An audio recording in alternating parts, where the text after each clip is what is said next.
Hello, everyone. Your friendly neighborhood RyVo here. Since the end of last year, I've been building a new YouTube channel, having lost the previous one for unknown reasons. YouTube doesn't tell you why they shut you down, they just do it and send you a link to all their protocols, assuming you'd know what you did wrong. Thankfully, I had the foresight of saving all my videos, most of which are just concert footage, open mic, and various songs I performed here or other locations. But in 2020, I tried something new. Uh, Having followed the likes of, at the time, Joe Rogan or the Origins podcast with Lawrence Krauss, various podcast interviews, I've always wanted to do one-on-one interviews with other artists, further promoting their works and just trying my hand at a new skill. The very first interview I did for this series, which was called I'm RyVo, Who the Hell Are You?, was my friend Jain Dowe. Now, the ambition of this show was to interview artists that weren't just musicians. And unfortunately, with the first 5 episodes, the majority of them were musicians, just by circumstance. But the very first one wasn't. Jain Dowe is a performance artist, burlesque dancer, remarkable individual, jack of all trades, I would say. Currently the producer and main performer of Apothecary Rary, which is a burlesque circus troupe located here in San Francisco. Truly an amazing troupe, always incredible shows. And they were my introduction to the burlesque community, which I've now made a few considerable friends therein. Now, this interview was a little nerve-wracking. The first 2 episodes of the show, I decided to just stream live, and then I would edit them later, adding titles and such to put them on YouTube. Streaming ended up being kind of a mistake because at the time I had poor internet, had various connection issues, and so on and so forth. Long story short, it kind of got in the way of the show. So after the second episode, I decided to just record it via Zoom, edit it, and then put up the finished results with post-production up on YouTube, which I will continue to do. Now, as I mentioned, I was very nervous with this first interview. At the time, I had only known Jain Dowe for a handful of months. We were Facebook friends, but I really didn't know them that well. And thankfully, they put me right at ease. Jain has a wonderful sense of humor, brilliant storyteller, has a lot of wonderful stories in their history. Also, we did have bullet points. We had things we wanted to get into in the interview, advertising current events, new projects in the underway. But also, it was just wonderful letting the conversation go where it will. And it was just a very, very pleasant talk. So while this is a few years old, I do want to update things a little bit and say that, Jain Dowe is kind of all over the place. They're kind of hard to track down these days. Very recently, they did a number of burlesque performances in Los Angeles. I believe Apothecary Rary will be doing performances at Burning Man, which I believe is this coming week. And they're still active, still doing their thing, which is marvelous. So what you're about to see here is our one-on-one interview from back in 2020. This is the very first episode of I'm RyVo, Who the Hell Are You?, featuring my friend Jain Dowe. I think we're live. All right. All right. So hello out there in cyberspace. This is your friendly neighborhood RyVo of the band RyVo and the Revolving Door, musician, host of another show called Lady V's Not Only Acoustic Show. But we're not doing that tonight. This is a brand new adventure of mine. This is going to be an interview series called I'm RyVo, Who the Hell Are You? And this is something I've been wanting to do for quite a while. I've wanted to do one-on-one interviews and showcase different artists, not just musicians, but artists of all walks of life, particularly here in San Francisco. And I don't really want to waste too much time. I want to get to today's guest, whom I'm really excited to talk to. They are the producer and main apothecarian of Apothecary Rary, and I hope I pronounced that correctly. Good. Also part of Fau Ha. Did I say that right? Fufuha. Fufuha, sorry. Yeah. Fufuha. No worries. Uh-huh. and other events. One I'm really excited to talk about as well is a mutual acquaintance of ours. You've also been a part of Kat Robichaux's Misfit Cabaret. We're definitely going to get Hmm. into that. Hmm. For right now, ladies and gentlemen, let me. Okay, here we go. Let's try that. There we are, ladies and gentlemen. Take it away, Jane. All right. I think we were going to start with a little quip of mine Yeah. um, from TikTok. If any of y'all have seen me on TikTok, it was a very nice COVID emotional release button. And this is one of the videos that I recorded that RyVo likes a lot. So here we are. Really good so much. The this is the video. Oh my God, how are you so funny? I don't know. It's just how my brain works, I guess. Trauma! Trauma! What else? Yeah. You're like the Garfield comic strip that stayed funny. Thank you. Okay. I'm glad to hear I aged well. Jane, how you doing? How's everything going in 2020 and now 2021, where the world is it's limping along. Things are slowly getting a little bit better, but it's still kind of limping. It's interesting. I'm enjoying the slow ascension out of the pandemic. Sure. It kind of reminds me of if y'all have seen The Descent. Have you seen that film? It's about a group of wayward hikers going on some like all girls trip, and they end up going to some like weird dark chasm and getting chased by eyeless creatures that kill all of them except for one. And she Okay. managed to claw her way out and is like running, screaming through the forest, covered in dirt and blood. And that's kind of what I'm sure a lot of us feel like. But no, actually, it's a lot of glitter and chocolate. That's what it's I at. was gonna But say, no, in the descent on those demons, throw in some MAGA hats on them, and yeah, that would be a little more realistic. yeah, definitely MAGA You know, hats and something I noticed about 2020 for me was just how wrong Stephen King's The Stand got it. you know, oh yeah, I mean, there's so much detail they left out. You know, he didn't think about the mass of people that would think, "Oh, the virus isn't real. It's all a government thing, and we don't have to wear masks." And of course, I don't even need to go into Trump. But yeah, yeah, I wanted to mention my songwriting, my own creative spur has been kind of slow in the previous year because I just got really, really depressed and down with everything that was going on. But I mhm, managed, of the two songs I wrote, one was called Bless the Haymaker, which was a tribute to a musician friend of mine who I just saw no matter what, just kept going, kept going, kept going. And I realized I could have written that song about you. Bless the Haymaker is kind of a play on the phrase making hay while the sun shines, and you are definitely doing that. I see you working hard all the time. Um, you had a great show of Apothecary Rare just this last Friday. You got another one on May 7th, the May Day one. Wanted that's to make right. sure to mention that. Uh-huh. So Uh-huh. let's go back. Let's turn the clock back. And where are you from? What's your origin story? Well, I grew up in the Bay Area. I'm from Santa Cruz, but I split my time between Santa Cruz and Oakland growing up because my father was in Oakland, my mother was in Santa Cruz. Oh, okay. I got the best of both worlds. I grew up training as a ballet dancer, which I think many of us, we all know. The ballerina gone bad. It's a true story. Sure. Yeah. Yeah. So I was a very dedicated ballet dancer and did it professionally for about 3 years. And worked with three different ballet companies, and then decided to retire at the ripe old age of 22 because that's old when you're a ballet dancer. No, I could have gone longer, but I realized it was time to do me. So I ate a piece of cake and wrote my resignation letter to the Missouri Contemporary Ballet and started a fire dancing group.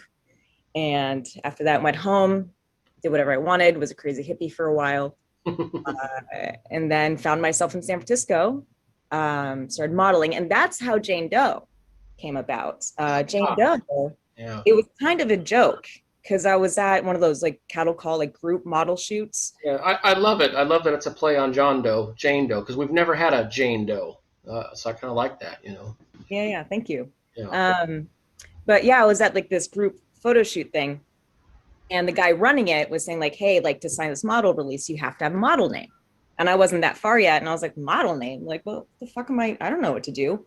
And so just off the top of my head, I was like, I don't know, Jane Doe. Like, that's not a name. I'm like, ha ha ha, I'm so funny. Like, that's not a name. And then I spelled it funny because slightly esoteric, right? So it's like Jainism and Taoism, the lack of ego and self. Uh, and so that's how Jane Doe was born. Little did I know years later, it would turn into my burlesque persona. And I started diving into that a couple years later. And then people would just know me as Jane Doe and eventually would become me. And so in a weird turn of fate, the non-identity became my identity. So cool. You know, I went not as elaborately, but I went through the same thing when I was starting off as a musician in San Francisco. I was playing the open mics, and I started feeling really good about the stuff I was doing. But I didn't like the name Ryan, because I knew too many other Ryans. In fact, this one particular open mic that I used to play at, we had a younger Ryan who was actually a younger transgender kid from New York, and people started calling us Big Ryan, Little Ryan. And I got really annoyed with that after a while because I'm like, look, I'm not this guy's older brother. So I thought, so by chance, actually, Brendan Gazelle at the Utah and a poet friend at the other open mic started calling me RyVo, and that's how that came about. And I decided, okay, that's my name. That's my stage persona, but it's not, just talking about, stage names, if you will. I remember when I first came to San Francisco, hanging out in the goth community, and particularly in the club scene, and just seeing how ridiculous some people got with their club names, and you couldn't address them by their real names. You had to call them by their club names. I actually had a couple thank me for having a real name. I said, if I were to have a goth name, it would be something silly like Biggest Dickus or Scrappy Doo or something, because I have more of a sense of humor. But so I got to ask you this question. I feel that every artist has an aha moment, or what I like to call an aha moment. For me, it was particular albums or songs I heard growing up, and just a light went on in my head, and I said, okay, I got to do that. Going all the way back to the ballerina days, what made you say, okay, this is what I got to do?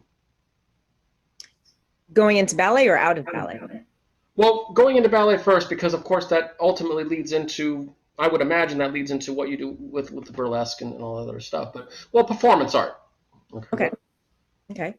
Well, it's funny because with ballet, I always did it. No, let me take that back. I did have an aha moment because my mother put me in ballet when I was 3.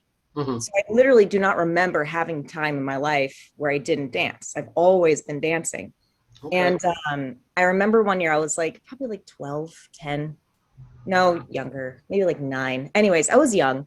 And I had a moment where I was I'm tired. I was I don't want to go to ballet class. I just want to stay at home and watch TV.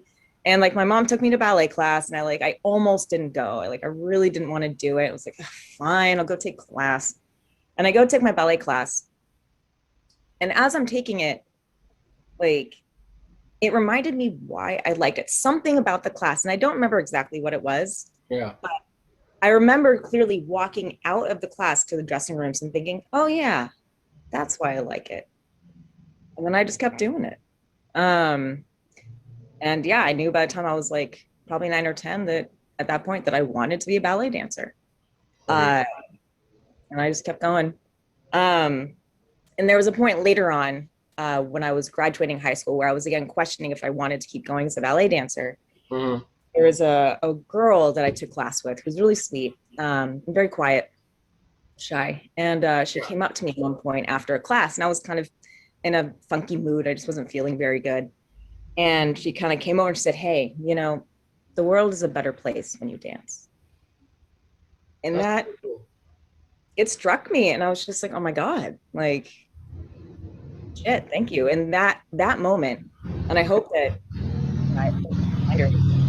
but that moment gave me the energy I needed to keep going with ballet. That's really awesome when somebody can put it in perspective like that. Yeah, for sure. Yeah, thank you. Okay, so I do want to ask a little more of a personal question. And I remember when I approached you and mentioned the itinerary for the show, I wanted to make sure it was okay to ask you about this because I want to take an opportunity to not only educate myself, but educate others about different sexual identities. I know that you very openly describe yourself as gender fluid, and Mhm. so I'm just going to tell you just from my own experiences. I have a musician friend that did one of our other shows with us, and I accidentally called them him. And Mhm. he was very, very polite. He said, or they were very polite and said, okay, do me a favor, call me they or she. And I said, oh, I'm really, really sorry. Okay. And everything was fine. I have to be honest with you, it's a struggle for me to say they Mhm. because, your brain doesn't want to say they. Your brain wants to say he or she. So just to clarify, without being too personal here, when did you realize that you were gender fluid, or and how I guess describe that a little bit if you wouldn't mind. Yeah. Yeah, not too personal at all. For me, my sense of gender identity, I think, was a long time coming. I didn't know what non-binary was until really just like a handful of years ago. I think the conversation really started coming around, at least in my world, my personal world, like what, 5 years ago, max? I don't Okay. know. It's probably different for everybody, but that's when it really Sure. started reaching me. Okay. And I had friends that were coming out, and I had lovers that were coming out. Hmm. And at one point, I lived in a place that we actually nicknamed NB Harbor, because we were all gender nonconforming in one way or another. And one of my housemates, uh, we're in Noe Valley, and they have amazing ground scores in Noe Valley. If you're looking for anything, go to Noe Valley. You can find stripper poles, like antique armoires, like everything. These people throw away anything. It's ridiculous. But we found a rowboat on the sidewalk on the solstice, and my housemate's like, are like at like 2 a.m, busts into my room. It's like, do you want to get a rowboat with me? It's like, yes. And so we get the rowboat, we pulled in, and so at that point we're NB Harbor, and I'm still trying to understand my gender identity. Uh, and my housemate at one point said, well, if you're questioning it, why don't we just try it at home? We can refer to you with they, them pronouns at home. You see how it feels. And if it works, then you can go with it, in your life. And we tried it and it worked. Like it just felt right. And it's at the end of the day, I think it really is about how it feels. And the strongest sign for me was how it felt when I was referred to by a gendered pronoun. When someone referred to me Hmm. as she, her, it's something just kind of like it didn't feel right. I was like, no, that's not me. And it Sure. wasn't a bad thing. It's not like, oh God, why? But it just didn't feel right. And I never felt like I fit in and either end of the gender spectrum growing up throughout my entire life. I came out as bisexual when I was in junior high. At that point, I actually questioned if I was trans. Like I thought to myself, it's like, I don't really feel like I fit in with women, but I don't feel like I fit in with men either. And at that point in my life, like trans meant you transition, right? Trans meant in the Of course. popular context, like you fully transition. And I was like, would I want to do that? It's like, no, I kind of like having a female body. It's fun. It Remember feels you good. had a I remember you had a TikTok, and I'm just going to paraphrase it because I don't remember the exact words, but it cracked me up where you said you should save the world and have more gay sex.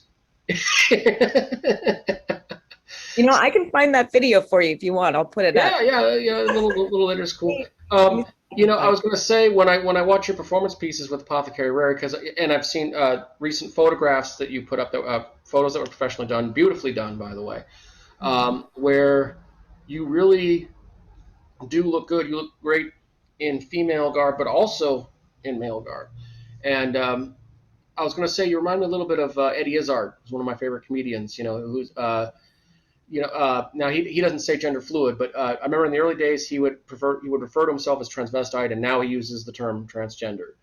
Mhm. And again, he does both. I've seen him do stand up in full drag and in regular man's clothes. And so and of course you make me laugh just as much as he does when doing some of the comedy stuff. So that's uh, Mhm. that's another Thank link, I you. guess.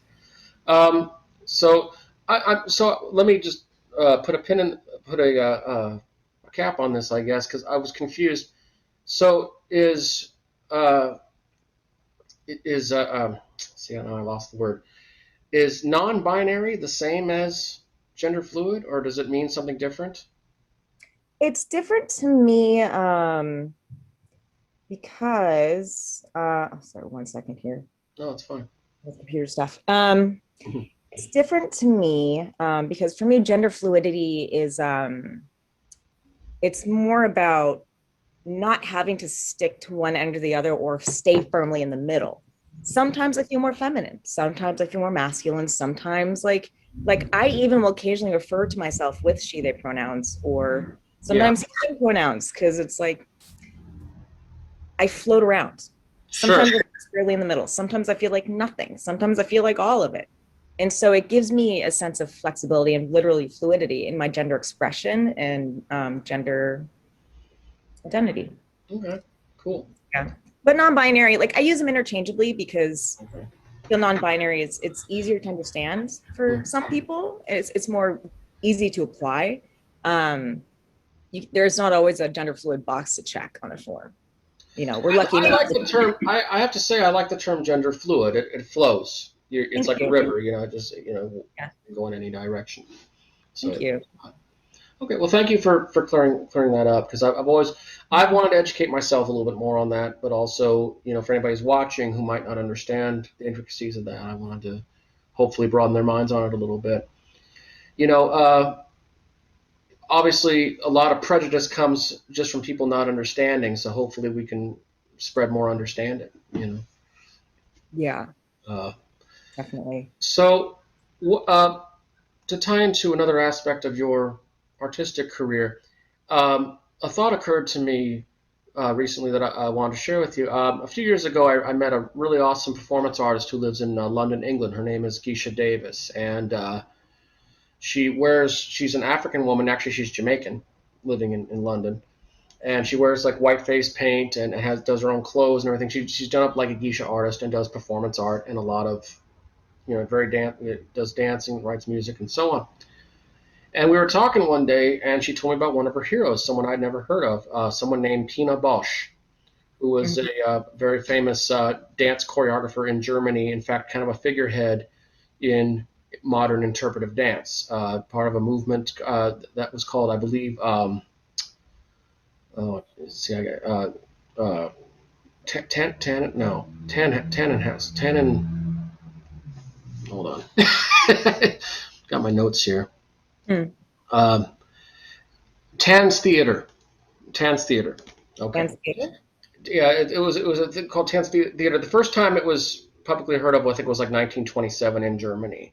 But it was basically a form of interpretive dance. This was like a real high art form. And wanting to get to know my friend a little bit more, I found a documentary on Pina. She passed away back in 2009.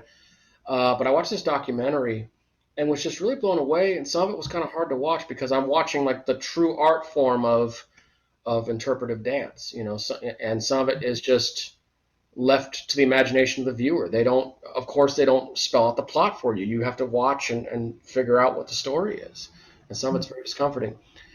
Yeah. I see burlesque dancing, the more I've been exposed to it, as, shall we call it interpretive dance with a chaser. So if interpretive dance were like the straight alcohol, like say the rum, burlesque adds coke and flavor to it, makes it more palatable, I'd say. Because obviously burlesque is taking that and of course you make it very entertaining. And I love that. I was first exposed to burlesque show when I first moved to San Francisco, like almost 10 years ago, and this was at the former Red Devil Lounge, if you remember that place. Hmm. Really missed that joint, and it was just a lot of fun. And I feel that same sense of fun watching the zooms of Apothecary Rary. So let's get into that a little bit. Now I don't know if I'm doing these shows in order. I might not be, but I would love to just kind of briefly go into. We're going to get into Apothecary because that's the main one I want to focus on. But Yeah. so tell me a little bit about.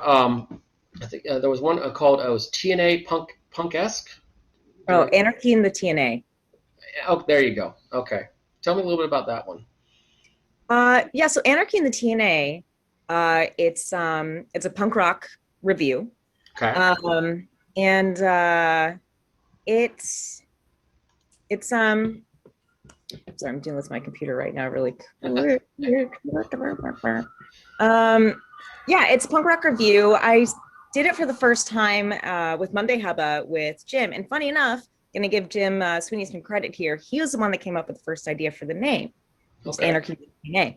And so when we first did it, it was just, you know, it was punk rock, and it turned into the DNA Pizza Show, because we were booking the punks that worked at DNA Pizza and their bands that wanted to perform. And so we had the first one was Doc and the Parasites. Yeah. Then we had Capre. And then we had, and those two are both bands played by people who worked at DNA Pizza, and I love them. So shout out to y'all. Oh, yeah. Good pizza. What's that? I said good pizza. I mean, honestly, I just love the thing vegan pizza. Like, it just makes me really happy. I'm like, vegan pizza. And tots, like, can't go wrong with tots. So I've had the name wrong this whole time, because I thought you were just saying that you yourself were the Anarchy of the TNA punk. Yeah, but it's called Anarchy in the TNA. Mm-hmm. Okay. Mm-hmm. Yeah. Yeah, Anarchy in the TNA. Like Anarchy in the USA or whatever that song is. I'm not punk enough sometimes. Music that will. You're punk enough. Lifestyle. Punk as fuck, I swear. But yeah, and then we branched out to like, what is it? We had a couple other bands. We had the Crampons, which is the Cramps cover band, and Okay. then Oh yeah, okay. And then Mangiagati, which is an all-female punk rock band, and the lead guitarist is from Italy, and a prominent punk rock guitarist from Italy. And Mangiagati means colloquially pussy muncher. So I guess that can show you what kind of punk rock band that is. Okay. But anyways, yeah, it's live music. Usually it's a big full live band along with a variety show. And I try to push my shows as more than just burlesque shows, right? They're variety shows. You know, so Yeah, and I saw that with the recent show. I mean, you had like puppetry, and you have a lot of great comedy and stuff. Yeah, so I definitely get that. The Hubba Hubba review, because I did find a couple videos. Why don't you talk about that a little bit? What was your experience with that? With Hubba, I mean, what can I not say about Hubba? Hubba's amazing. Like, Hubba was, I think for a lot of people, Hubba is like your foot in the door in the burlesque world, right? Or like it's like a threshold that I think a lot of people have. It's like, oh, like I'm making it in the Bay Area. Like I'm making it in the burlesque world when I go to Hubba. And one of their taglines is like, see them before they get big, you know? And it's like, right. Like getting on the big Hubba stage for me for the first time felt so like it was like a rite of passage in a way. It's like, oh my God, I'm on the big Hubba stage, the big stage, and the lights and the music and the people, and they're all cheering for me. You know, it's like, cool. It was fun. Yeah. Okay. Now there's one I was kind of curious about, because I had a hard time finding any from the Vaudeville. Vaudeville Society. Vaudeville Society. Thank you. People say it different ways. Vaudeville. I'm looking at my notes so that I know how, at least that I spelled it right. You know. Yeah. Copied and pasted it, so of course I spelled it right. Yeah. Okay, so talk about Vaudeville. What was that? Is that still ongoing, or is that? We're slowly coming back. We've got plans in the works. I don't know how much I can talk about because, you know. Yeah, no, that's fine. It is.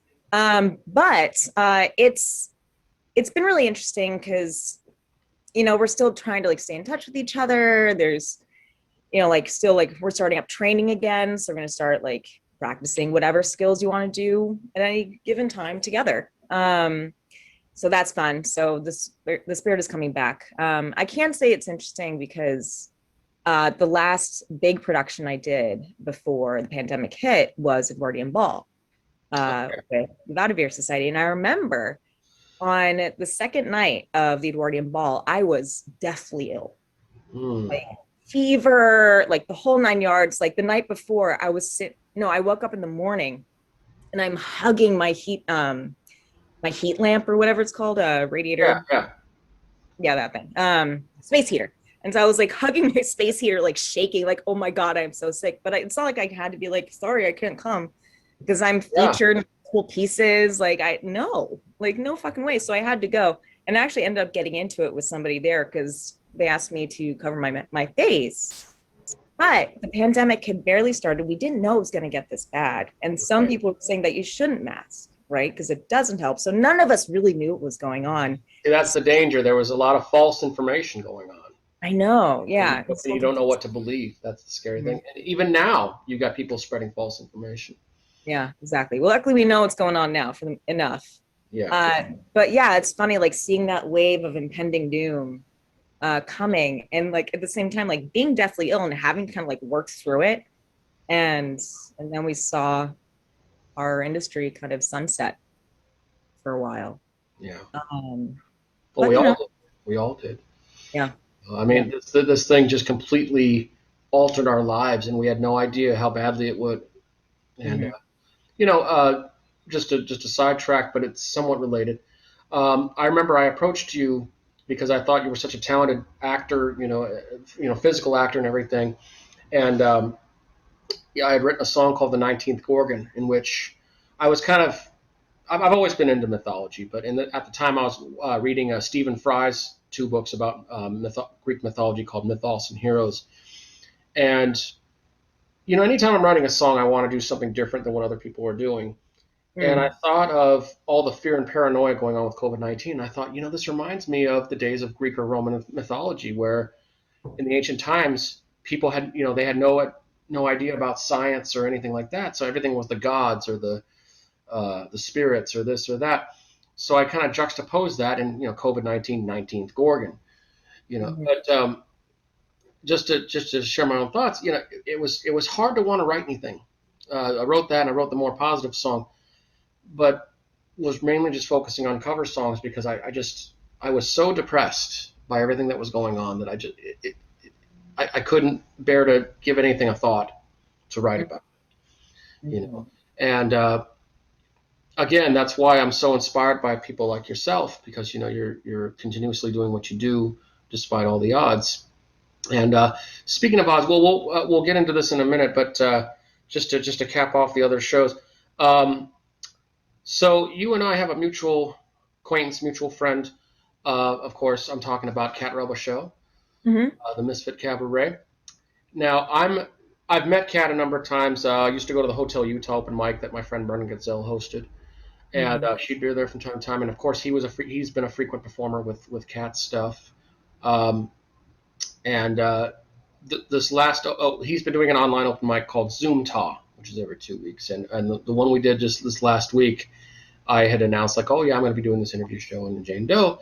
And he piped up and said, oh yeah, they're a good friend of mine. We did the show together, and she put a ball gag in my mouth. I'm like, oh, we're going to talk about that. But no, what I'm more interested in is like, okay, so how did you meet Kat, and how did you get involved with the Misfit Cabaret, and what was that like? I did watch you. I saw you in 1 or 2 of her music videos. I was just watching the music video, I think from 2017, called "Artist," that you were in the background, and I think I saw a little bit of another video. But yeah, talk about how you met Kat and how you got involved in all that. It's funny. The first time I ever met Kat was actually at it was at a party. It was a Titanic themed party. And I was acting as if I were a passenger on the Titanic in like this very fancy gown that I had. And I was pretending to be a passenger on the Titanic, and I couldn't even pretend, but it's fine. And we were there at the same table, and we got to talking. We started talking about, her singing and my performing, and, it's kind of got along, and that was mostly it. It was like, cool, yeah, let's stay in touch, Nice. Maybe we could trade singing lessons for dance lessons or what have you. But eventually, that turned into us working together for Misfit Cabaret. And I think, I remember looking back and realizing that I'm in like a good handful of her music videos. You mentioned Artists. And I remember she asked me and Juliano. Beautifully done one, by the way. I really love the cinematography in that. It was very nice. It was really well done. I think it was it Andy Strong who did that cinematography? Sounds really familiar. I think I've met Andy. Yeah, he's talented. He's really talented. But yeah, I remember when she asked me and Juliano to choreograph for that, and it was so much fun, and also being able to dive back into the really like technical dancing that I used to do. And, so it's like working with the cabaret style training that I have now and taking it back to the more like technical dancing that I once had kind of helped bring back those memories of being a technical dancer. We're definitely doing what I would consider a lot of modern dance in that particular piece. And I can't recall the name of the band. I happened to see another video, a live video where you were, it might have been one of Kat's performances actually, where you were playing a part in the in the dancing. And unfortunately, I'm blanking out on the name of the song. But yeah. So have you worked in the Misfit Cabaret for a long time or? Yeah, it's been a while. I think the first major thing I did with Kat was with Foo Ha, actually. And we did, she looked like Death Money with her for the Edwardian Ball. And that, funny enough, was also my first Foo Ha gig.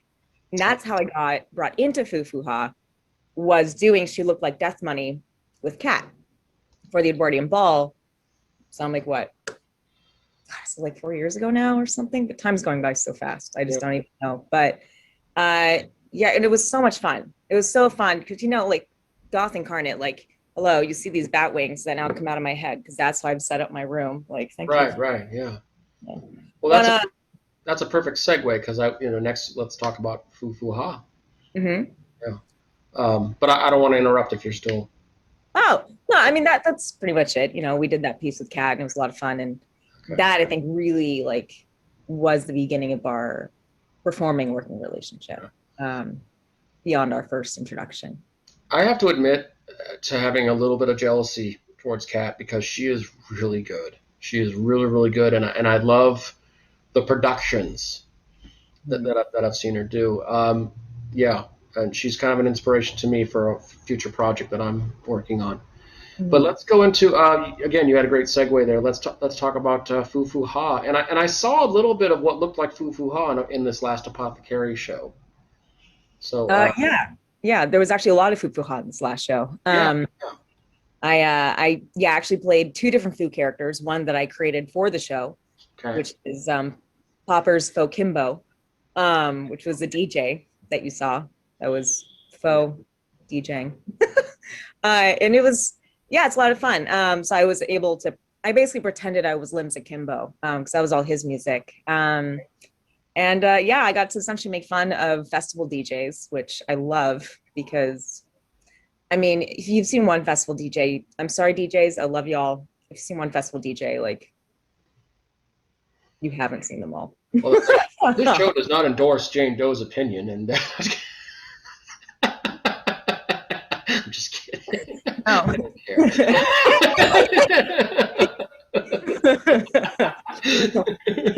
You've dated one, you've dated them all. No, I'm kidding. But yeah, so that was fun, kind of making fun of festival DJs. And then, I asked Mama Fu, who just recently did a workshop called like Bringing Out the Inner Fool, I think, or Fool's Gold, which is incredibly transformational, and y'all should definitely check it out. The Fool's Gold workshop. She's an incredible therapist. If people, I think some people aren't aware of that, and she's really profound. That ties into her Foo Ha work. But I approached her and said, hey, we made this video called Foo Coast to Coast, and it's like a 15-minute long video with Foo Ha characters from across the nation, because now there are 4 different Foo Ha companies. Right. Pond, starting with Foo York with Allegra Meshuggah. Or Gutterface on Instagram, making Foo York, and then we have Foo Austin, run by Bobby Barnaby, and then we have Foo in Portland, run by Courtney Caballero or Kava Electra, and then we have Foo in San Francisco, run by Mama Foo or Maya Lane, and so she said yes, and so I went ahead and showed segments of that throughout the entire show, and beyond that, of course, I just casted some lovely local entertainers and had them come up with funny, silly, cute acts. And, I got to host as Popper's Foo, which is my Foo character. And if you want to talk about names, this is a funny story about names being created. I had just started forming Foo Ha, and I didn't know what my Foo name was going to be yet, because everyone has to have a Foo name. And I was talking to Courtney Caballero, who is Kava Electra, who runs Fufuha in Portland. And I said, yeah, we're like getting ready for rehearsal. She's like across the room. It's kind of echoey. We're the only ones there. And, I'm like getting my stuff together. Like, yeah, like, I don't really know what I'm going to have my foo name to be. Like, Yeah. I don't know, maybe like Jane Foo or something. And she stops and turns around and goes, what? Poppers Foo? And I look, no, so the foo gods have spoken. Yeah. Popper's food. Yeah. There's food. It. That's it. That's it. Yeah. So that's how Popper's Foo was born. But yeah, so that's that. Apothecary Rary Foolery is essentially a foo show, which I'm very happy to do. It's one of my favorite, fully self-made apothecaries that I've done. I feel it's really taught me a lot as a producer. Really doing everything from the bottom up. It's more than just having a venue. Because there's kind of a formula, right, when it comes to producing a cabaret event. And really a lot of events, it's like you get the venue, if you have to book the bartender, then you get the entertainment, and then you sell the tickets, and you promote, and then you do the show, and then you pay the performers, and the blah, blah, blah. But this is a whole different ballgame, right? And I'm sure like filmmakers would be like, well, yeah, of course. And I'm like, well, I'm still figuring this out. And getting the locations, getting people there, making sure they're warm and they're comfortable and fed and they have water, and it's a lot of work, but again, it's fun because to me it's like a puzzle. Like how many people puzzle can I let's I feel like this conversation has been like talking to Mark Hamill about his other movies, but we really want to get to Star Wars. and Apothecary Rary is your Star Wars. So first of all, how did you come up with the name Apothecary Rary? So this is kind of a funny story. So I started the plans for Apothecary Rary were birthed in out of a conversation I had with the bartender at Bar Fluxus. Okay. And Anastasia White, who's incredible. She's a body painter. And like, this was the first time I'd ever been to the bar, meeting a friend that I hadn't seen in years. It happened to be karaoke night. And I get to talking to this bartender. I find out she's a fellow performer, body painter. And she's like, oh my God, you're a burlesque performer. I'm like, yeah. She's like, I want to bring burlesque here. You want to make a show? I was like, sure. And it just like fell into my lap. Next thing I know, the owner of the bar is like, cool, we're going to give you every Sunday. Let's make this happen. And I freak out. So I'm like, oh my God, I have a weekly show to produce. How the fuck am I going to make this happen? And she said, why don't we make an electro swing? And I was like, sure, why not? And so it was just a bunch of like, just going with the flow, right? And so all of these things are, being born. And the last thing I need to figure out is the name. And we go back and forth, or trying to figure out what to call it. It's like, oh, like, oh, what about Mousetrap? But that sounds like trap music. What about like, and then we just keep random, right? I'm being really like particular about it because why not? And so I remember one day I'm in the shower, right? I'm in the shower and I'm like, just like racking my brain, like, what do I fucking call this thing? And I like, it's kind of funny. I remember like putting my hands on the wall in front of me and like the water's coming down and I like, so you're getting like the bird's eye view right here. Like, so pretend you're the shower head and I put my hands here and I like put my head down and I'm like, like, what do I call this thing? And I look down and I see in the spaces between my like behind my elbows or under my elbows, I see an A here and the words literally write themselves out for me. Oh, that's crazy. And I literally just saw like, I mean, from here, but I saw apothecary. And I was like, that's awesome. There you go. So the world spoke. And it just went from there. And so, yeah, it's kind of, and people would ask me like, why? And it's so complicated. And I was like, don't ask questions. Right. Just let it be. And yeah. And so it seems kind of creepily, it works a little too well. If that makes sense, like creepily appropriate. And I don't know, like, I guess it's a good thing. But when the tagline is where music is medicine and performance is panacea, and you create that title in 2019, okay. It took me a minute to get the connection. Like, oh, okay. Oops. Yeah, you're like, well, God spoke all right. It worked. Yeah. Now, I remember this is around the time when I first got to know you. Apothecary Rary was having some difficulty on social media. Mhm. Uh, I think it was with, oh, maybe you can elaborate. 'Cause I remember it had to do like Facebook and Instagram weren't letting you advertise or something. What was going on? So my URL was being banned, essentially, it Okay. was blocked. So I couldn't share my URL or anything related to my URL anywhere on Facebook or Instagram. I literally couldn't even share my Apothecary Rary URL through Facebook Messenger. My That- messages would get blocked Okay. due to community guidelines violations. And this went on for a couple of months, and it destroyed my ability to promote. And I was struggling, and I was really trying to get the word out there, and I was just like fighting tooth and nail.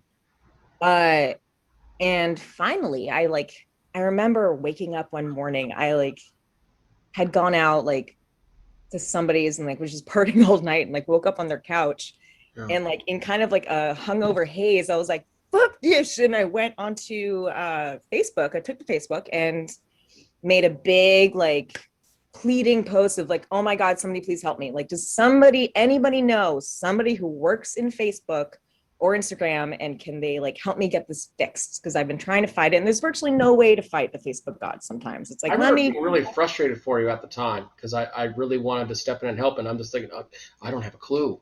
I don't have a clue.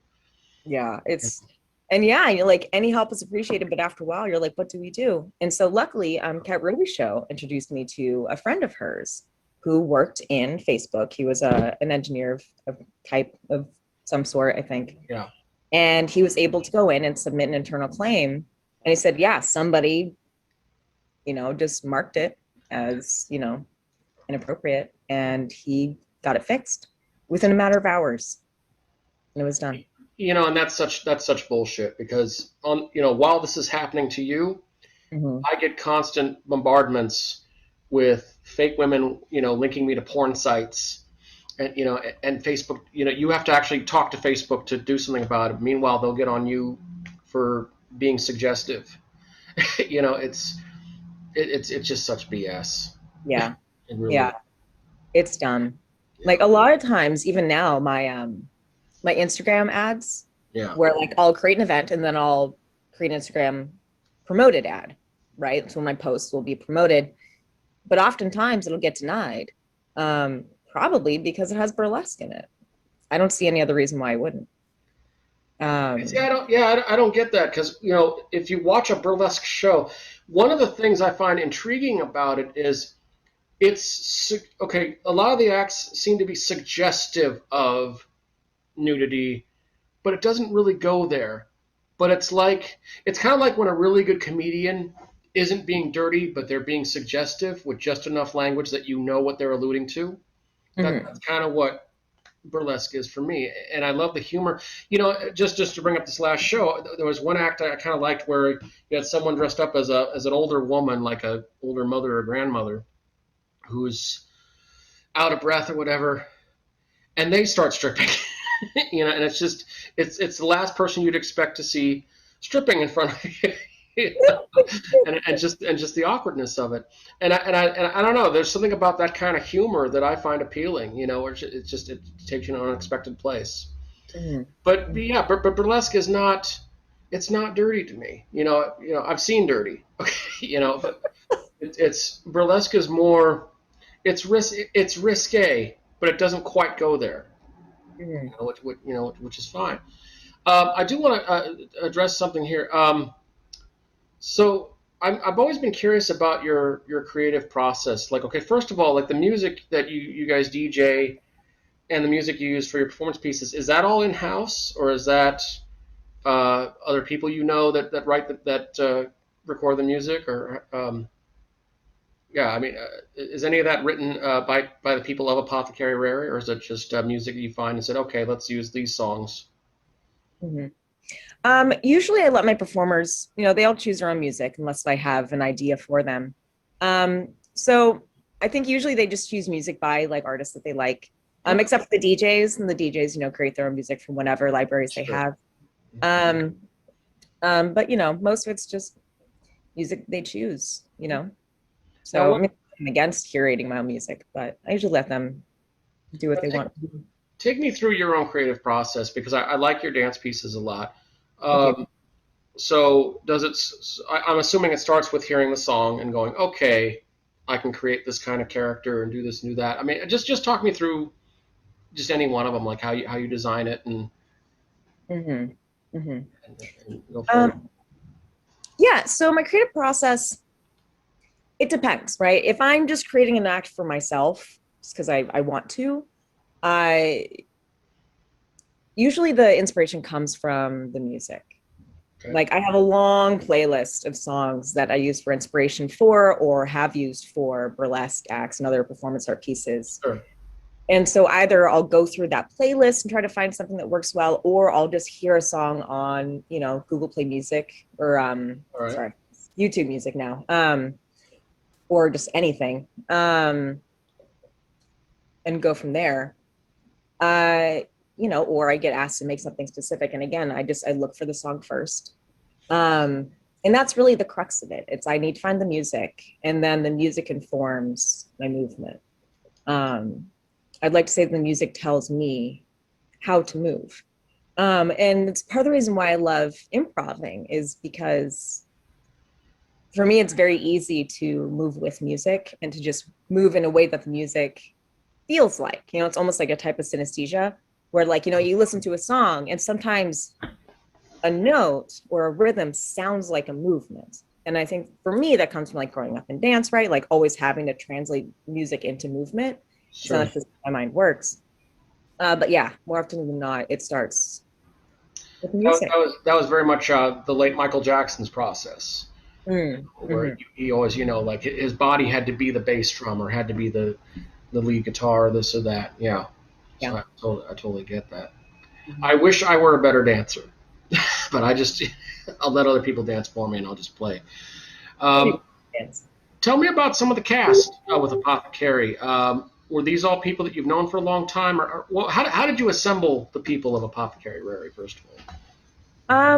The people of Apothecary, it's interesting. Like a lot of the time, it's just people I've worked with, people I know, people who come to me. I've had people approach me and say, "Hey, I'd love to do an act with Apothecary," and I say, "Sure, send me a video, let's talk, let's see where I can fit you in." And so it's a pretty organic process. Like I don't really do casting calls. Like I did that for a while, but Yeah. I'll probably do it again later. But for me, it's more about like creating relationships with people. And so it's as they come to me or as I come across them, and I'll just reach out or they reach out to me. So yeah, shout out if y'all want to perform for Apothecary or any Jane Dowe production, hit me up. I'm here, like I'm an open door. Just come say hi and be like, I want to do a thing. And I'm like, cool, let's figure it out, You definitely have some wonderfully creative folks involved Thank in that. And like this last time, I was really blown away.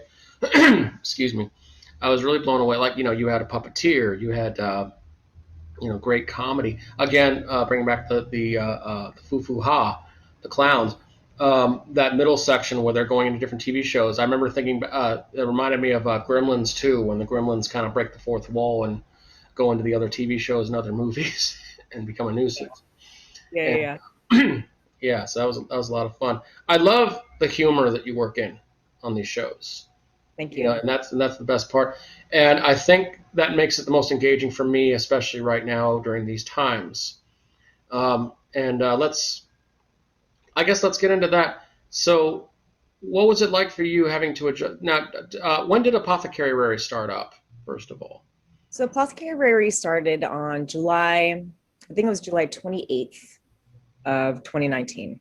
okay. That was our very first show. And So essentially, the last year of the old world. yeah. Essentially, yeah. Yeah. We thought we were going into the roaring 2020s. Little did we know they'd be roaring at us. Yeah. So yeah, it started then. It was a tail end of a summer tour that I was taking that year. And yeah, I was with my then partner, and just touring across the United States, doing a lot of like electro swing events, and so it was kind of a perfect ending to the tour.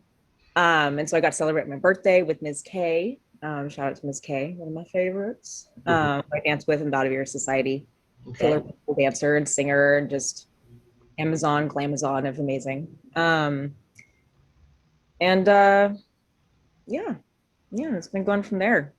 How hard was it getting the online version set up? Because I know that that had to be a major hassle. First of all, getting over the emotional trauma of like, oh no, we can't tour.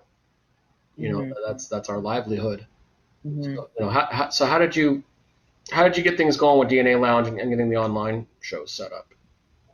So with DNA Lounge, I had a show planned for Above in DNA. I was supposed to go live just like on our own, Yeah, not as a hubba takeover, just like doing our own thing. yeah, Unfortunately, it got canceled. Of course, we were all saying postponed because we're being positive about it, right? yeah.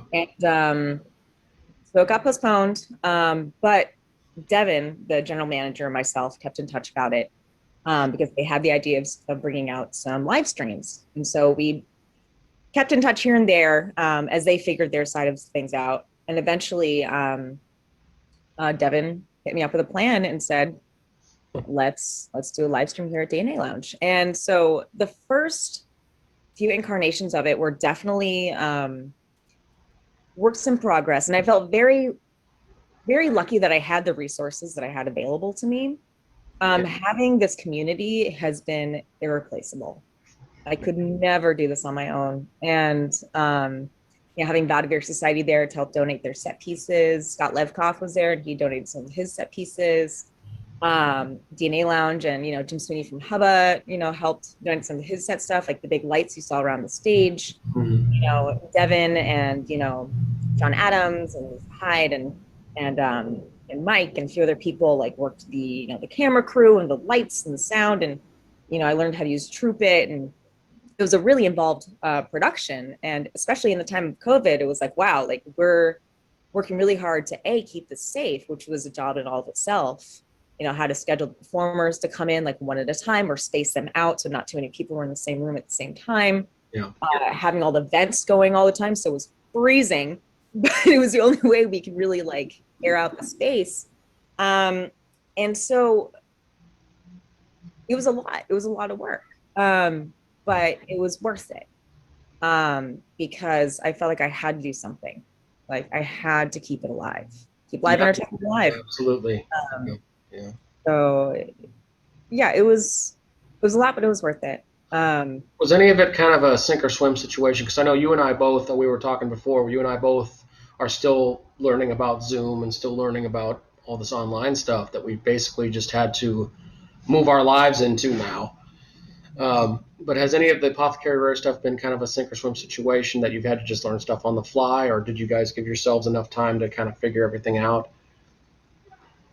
there were definitely moments where I had some oh shit moments of wow, I have to figure this out now, and even moments where it was like, oh God, my computer can't support this software. Oh God, the show's in like 2 days. Oh God, this file's going to take 20 hours to render. What the fuck am I going to do? Literally taking my laptop and running it over to DNA Lounge. Because at this point, I'm doing it all on my own because we decided to move to Right. just producing the whole thing.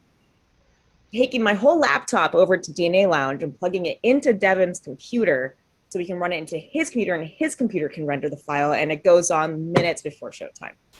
And it's like, what else do you do?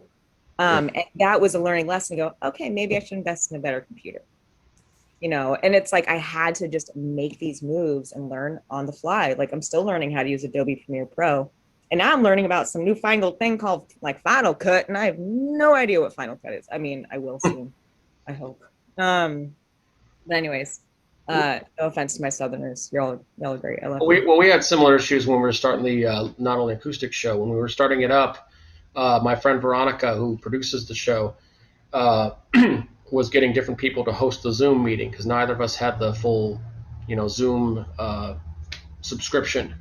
And so Mm-hmm. finally, I said one day, since I'm hosting, just chip in with me, and I'll get the Zoom room. That way, we're in total control of it.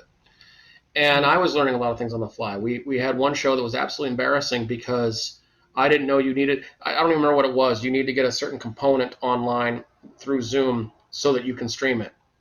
Mm-hmm. And we didn't have that. And I didn't realize till the moment we were about to start the show that, oh shit, we can't stream this. And I was really, really embarrassed. So we ended up doing like a makeup show the following week. And, you know, some of the performers came back. Some of them said, okay, now we'll try another time. But it was really, it was embarrassing to just be kind of confronted with that at like the last second and not realize, oh shoot, I should have known about this. Yeah. So Yeah. it's been frustrating for all of us. Mm-hmm. So Jane, let's, do you have that other TikTok queued up? We can.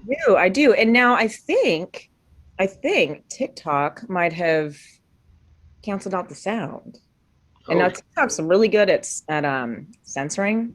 okay. Oh yeah. That makes sense. So, but that's okay. I put captions on it because because I have a lot of friends in the deaf community. I think it's important to have subtitles. You know, That is let's take a second. How did you get involved with TikTok? Because I tried it briefly for like a hot minute, and then just realized, I'd rather watch Jane Doe or somebody else do these because I don't have to, I'd rather just make my own videos with my own stuff because I was really kind of irritated with the limitations on TikTok. But you do those really well. You act those out really, really well. Thank you. And I particularly love the ones where you're just full on demonic. You see someone that looks female, and then there's this this evil male voice coming out. There was one I really liked where I'll pray. It's like, are you a witch? Yes. Well, I'll pray for you. Oh no, don't do that. Like, wait, you mean don't pray for you? Yeah, don't call God. I owe that bitch money. It's it's a lot of fun. For me, TikTok was really just a mode of self-expression. And I'll be honest, I have a lot of really bad TikToks, like a lot of them. And like it took me honestly, just to embarrass myself, I might be able to go find one of my original ones, but we'll see. But yeah, it took me like months of just tinkering and playing and like watching other TikTokers and being like, okay, what's good, what's not, like who has the most popular stuff, like why is this good, and making my own thing and like trying to figure out what my thing was. And I figured out that the most popular TikTokers that I saw were consistent. They usually had a shtick, and that shtick was present throughout everything they did, whether it be a style, a look, if it was drag, the way the video progressed, where like, there's one TikToker who there's a classic trope of I'm going to do my makeup as I'm talking. So yeah, I've seen those. Yeah. A lot of goth industrial kids on TikTok. That was the first thing I noticed. I actually haven't seen a lot of those. I guess I must be on the wrong side of TikTok. I need to find more of them. Well, maybe it was just when I went on TikTok. Maybe it saw who I was linked to and said, "Oh, you might like these other people." My biggest frustration was I wanted to TikTok to certain songs, and they had those songs, but they had like bizarre, half-assed clips of the song. So it'd be like part of verse one and a little bit of the bridge, and then it would cut out, and I'm like, well, why bother having the song then if you're not going to have the main hook or.